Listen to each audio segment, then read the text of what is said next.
So in the state of Arkansas, it doesn't matter which county you're in, you've been charged and you've been convicted of a drug-related offense, and you're on probation.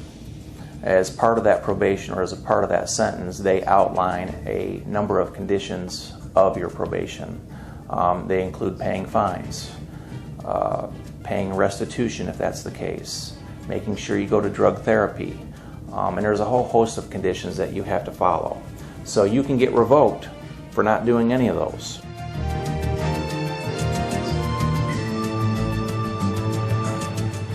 And judges are pretty, in most cases, they're pretty harsh. If someone gets probation initially and then they do not do what they're supposed to do, the judge, in some cases, the judges have no qualms about sending you to prison or sending you to jail.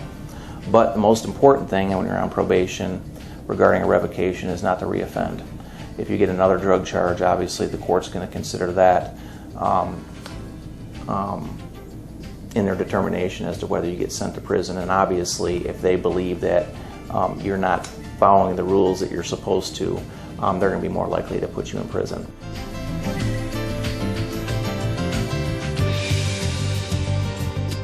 It's important to have an attorney during those hearings, because you're dealing with a preponderance of the evidence standard, which is far different than what it would take for you to be convicted of a real crime. I mean, not a real crime, but convicted of a drug-related offense.